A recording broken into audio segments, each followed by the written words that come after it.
KPBS On Demand is supported by Paint Care, offering households and businesses in California more than 800 leftover paint drop-off sites for recycling. Quantities of 100 plus gallons of paint may qualify for a large volume pickup. Learn more at paintcare.org. You are now listening to Meridian Arts. The story you're about to hear is true. It takes place in the wild world of rap and contains mature content that may not be appropriate for all audiences. Like NWA said, parental discretion is advised. What's your name and where you from? My name is Blimes. I'm from San Francisco, California. Oh, have you ever done a show in San Diego, California? Yeah, I have. Can you tell me anything about it? Yeah, I opened up for Atmosphere with my partner in rhyme, Gifted Gab, and I believe we played in an old movie theater turned into a venue. And the crowd participation, energy, vibes were amazing. It was an incredible night. So much good energy in the room. Ooh. Peace, y'all. My name is Parker Edison. I'm an artist and I'm fascinated by the impact of rap writers. Hip-hop's 50th anniversary yielded a ton of articles and interviews on the subject. Being the black rap nerd that I am, I started to notice certain cities have something about their contribution that makes them unique. San Diego is one of those cities for a couple of reasons. I played my share of shows all over the country, and many a night has been spent in a van, taxi, or green room with my crew in a shouting match about where SD sits in the wide world of rap and why. I tapped in with some of those close friends and we put together this series to break it all down for you. I'm gonna map the whole thing out, but here's the deal. This isn't the history of hip-hop. This isn't a complete timeline, but it is what happened. Some details will be left out.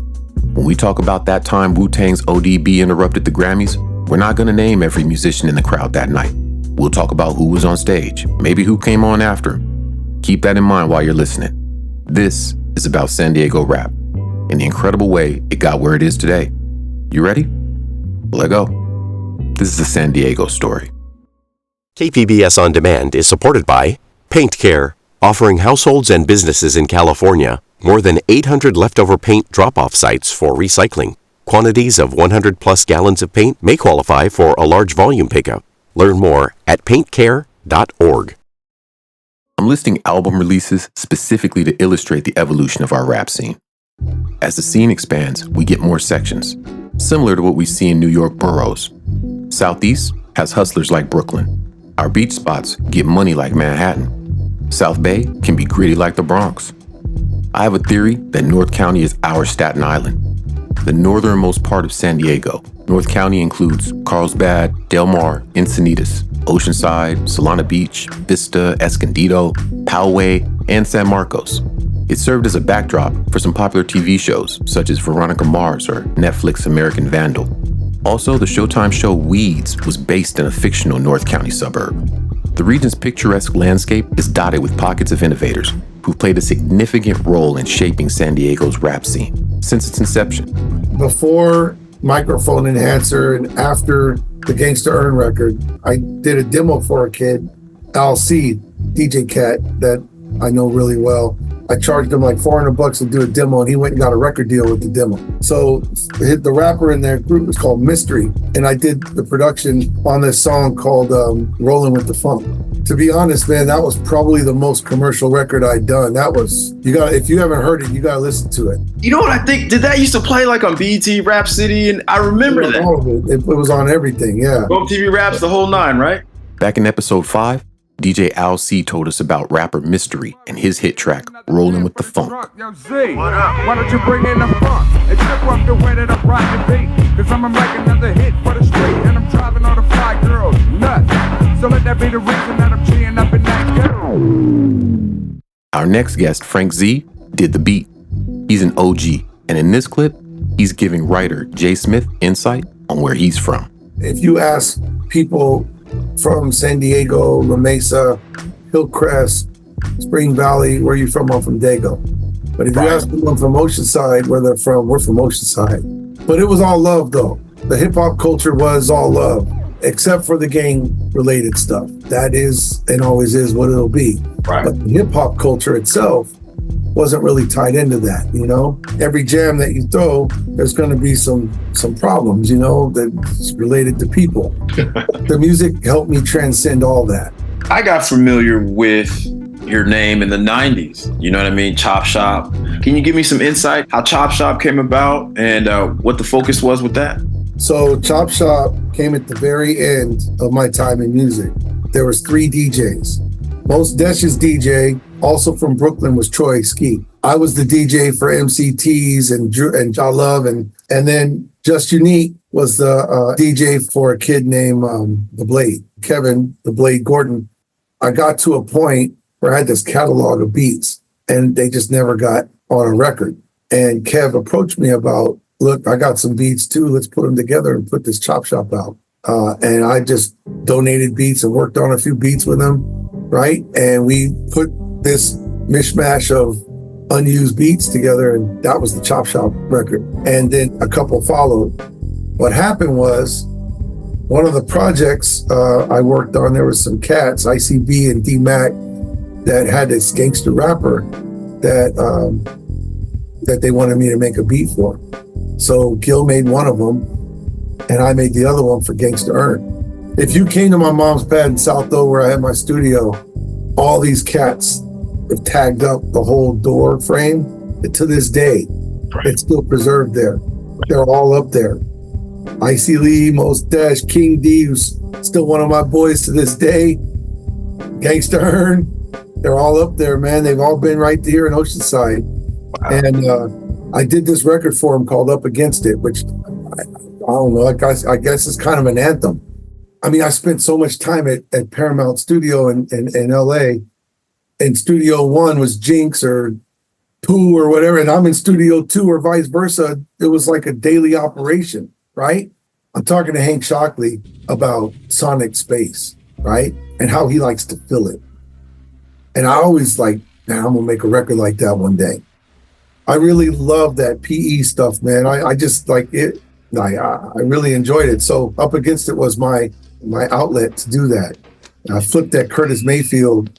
I mean, I think I flipped it, man, actually. So the history that's out there and the places some of you cats have been and the people you guys have collaborated with, man, I had no idea. You were with Hank Shockley and taking inspiration from him and Dre, and it's incredible, man. The thing that I never talk about that I wanted to bring up is being Mexican in that time and trying to bang out beats. It was interesting, man. How so?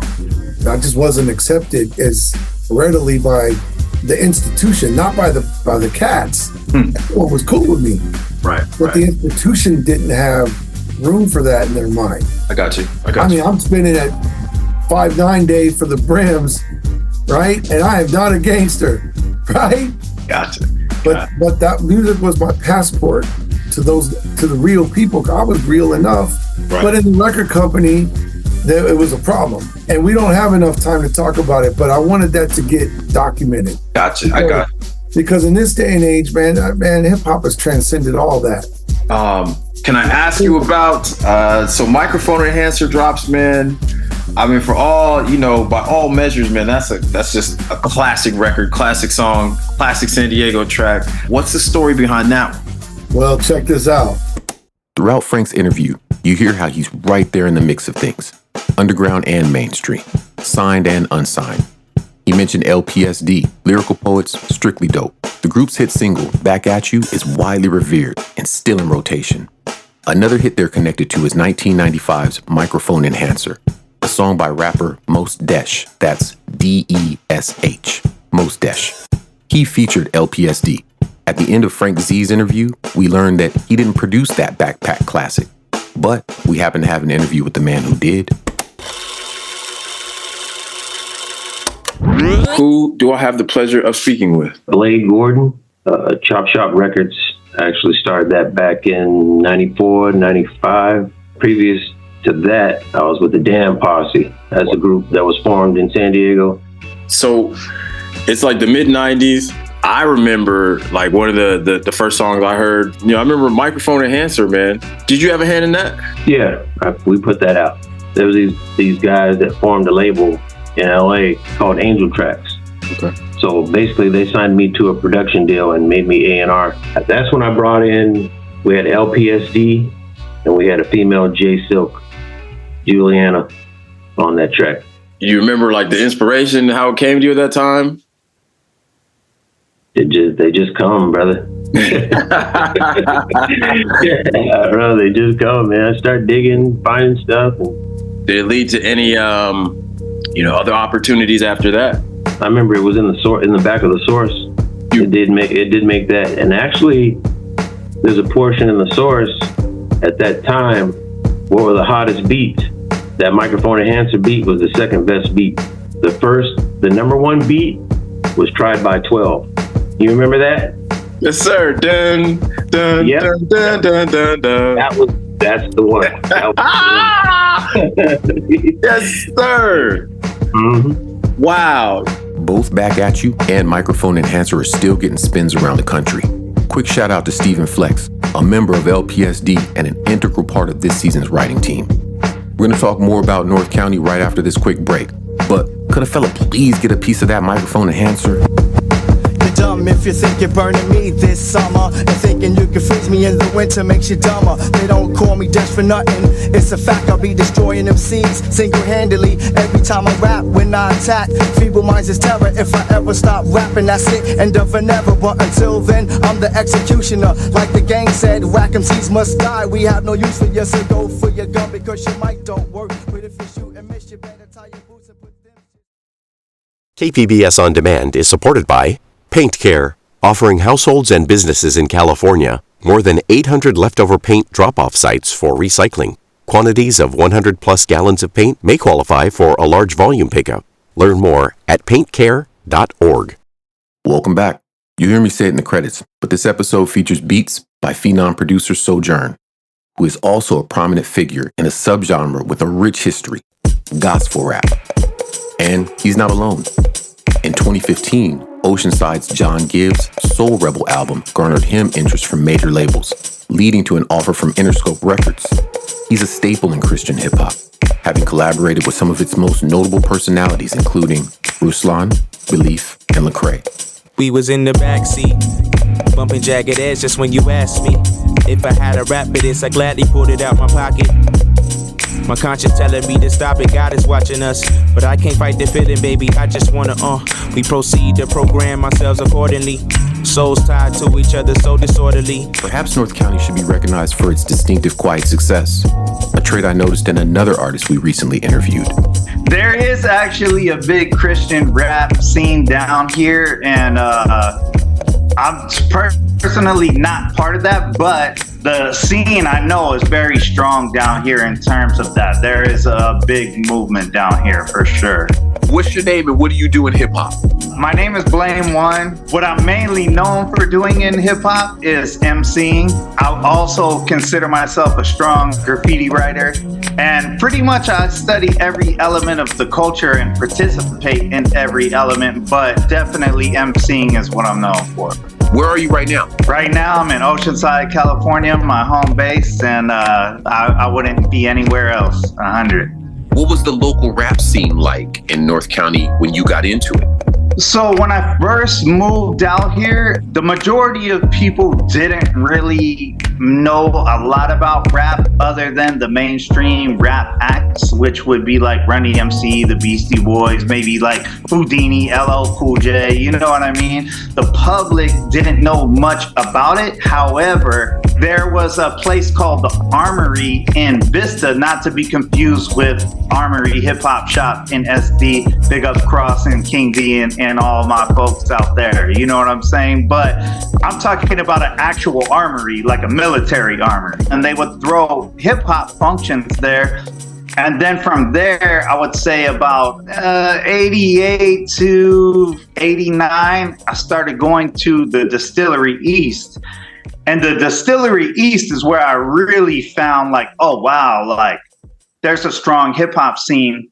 I first saw the flyers at school. It was an all ages event. So I used to ask my mom, like, can you take me over here? And so essentially what I'm saying is that the hip hop scene was actually flourishing, like in terms of people that knew what was up. It was dope. So there seems like there's a connection between San Diego and North County from what you're talking about. But Absolutely. Is there a separation? I think that there was, there still is, but I think there especially was separation between the two. I'll give you an example. So San Diego has always kind of looked at North County as like, those fools aren't Dago. You know what I mean? Like, and I get it, because even in North County, like for somebody like myself, so for instance, people will say like, I'm in Oceanside right now, and they're actually in Carlsbad. And Carlsbad and Oceanside are like two completely different cities. It's like being in freaking Compton and Santa Monica, two very different cities, even though they're right next to each other.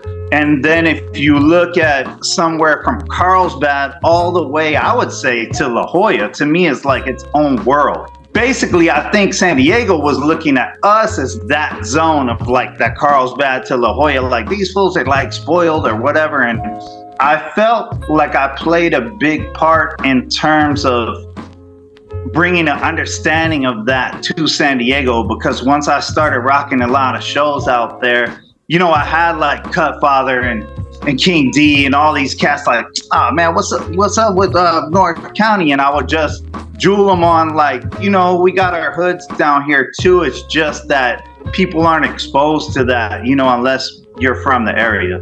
Tell me about the rap that comes out of North County. Is it gangster? Is it backpacked?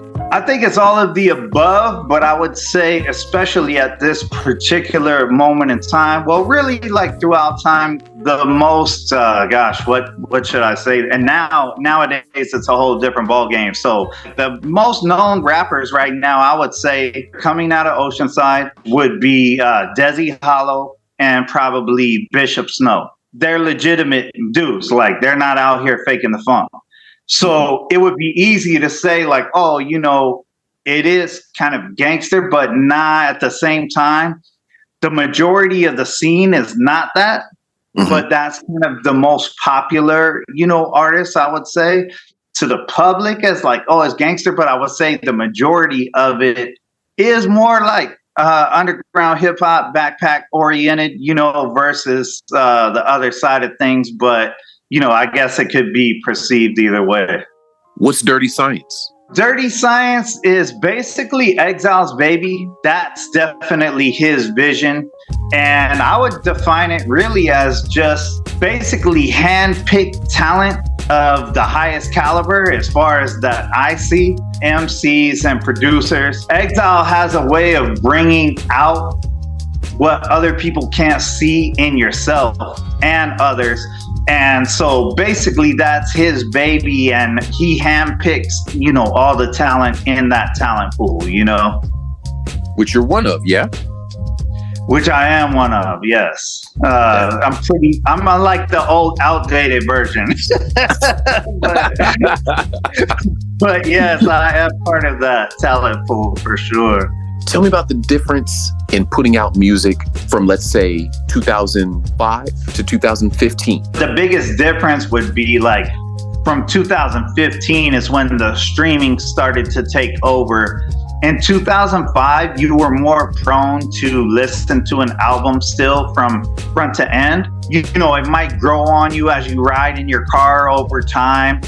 Now we're all guilty of a certain thing, and this definitely happened by the time 2015 hit place. Was we started just picking our favorite songs off of instant reaction. So it was like, okay, we're skipping through this album and, oh, this one instantly stuck out to me. This one stuck out to me. I'm going to save it to a playlist. And then you just get stuck on those songs, whereas you didn't give those other joints any replay value and give them a chance to actually kind of soak in and become songs that you eventually like. What part of your time in hip hop are you proudest of?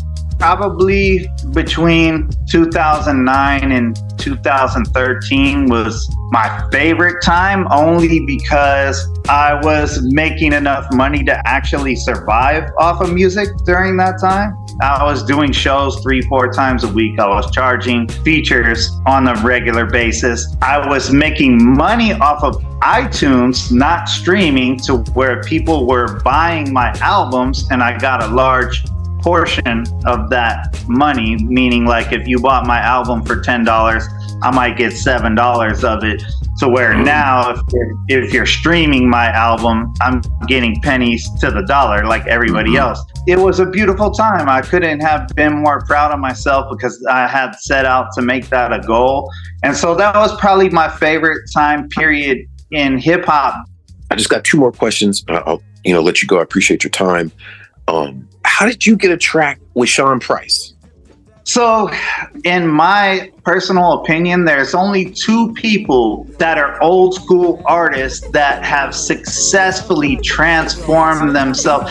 MF Doom, because I was a KMD fan as a kid. On the hills of my chinny chin chin, got many plus plenty. String by string, I think I count like 20. If you loan me an ear, I'm returning with interest. If not, I'll simply twist your wrist. So listen up closely.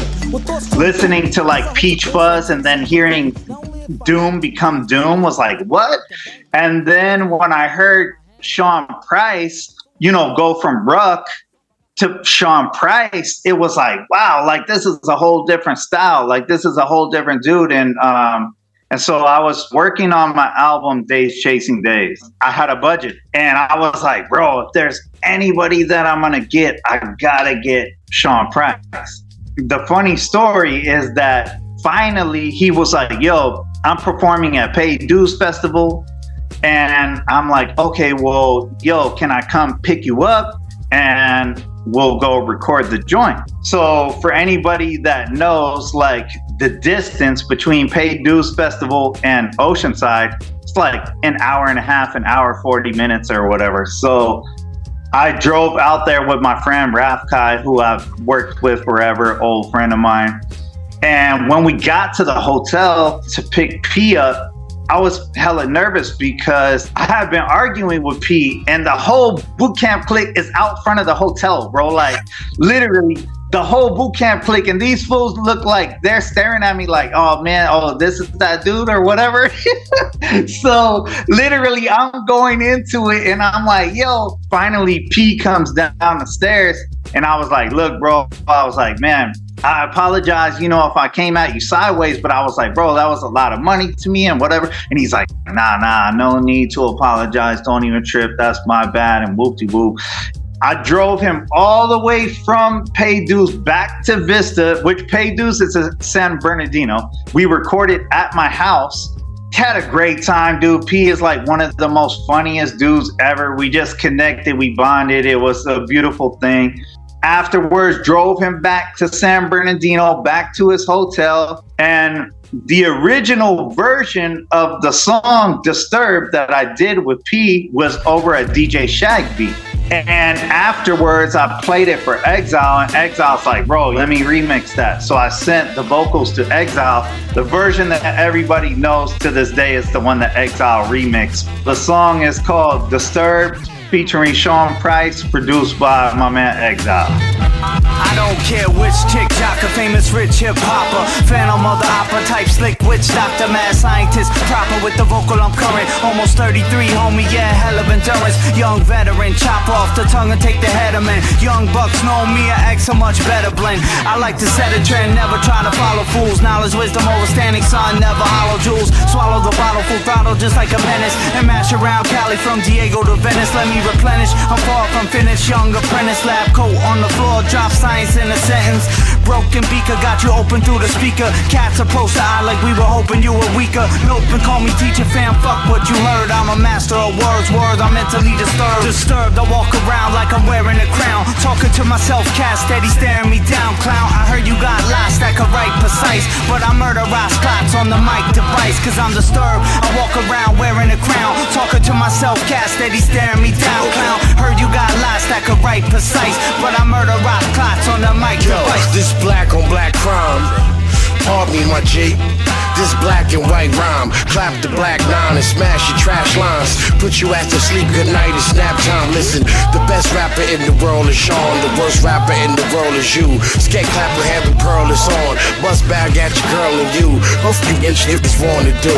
Listen, flow's phenomenal, off the chain, but really, knowledge. Take off your chain, I ain't joking around, I'm toting the pound. Homie think I'm a clown like homie the clown. I will put down the pound and pound on you, then pick up the pound as rounds on you. Cheers, y'all getting this thing ready for rock. How you want to get head of your gut, let me know. From Meridian Arts and KPBS, this is episode 9 of Rap Diego, a San Diego story. Our next episode brings us into the 2010s. San Diego rises into the spotlight, attracting mainstream attention as our industry expertise continues to pay off. From big artists on down to small, so it was like we introduced Mac 10 before people really knew who Mac 10 was. Rapping Forte, Diggable Planets, J. Rue the Damager, Wu-Tang, Big Pun, just different people came through. Rap Diego is a co-production of KPBS and Meridian Arts. Host and co-creator, Parker Edison. Episodes written by Jay Smith, Chris Reyes, Don Jegger, and Stephen Flex. Extra special thanks to guest writer Melody Harold. Editing by Platform Collection. Music soundtrack by Monday Adams. Executive producer for KPBS is Lisa Jane Morissette, KPBS Director of Audio Programming and Operations. Technical and operational support provided by KPBS technical producer, sound designer, Adrian Villalobos, and KPBS producer, Julio Ortiz Franco. This programming is made possible in part by the KPBS Explore Content Fund. Shout out to no particular order to Certified Records, Malik Bow, Beta Bossolini, Low Profile Records, Vocab Company, Dave Moss, C. Heck, Twisted Insane, Young Mass, Pac-10, Black Mikey, and Kali.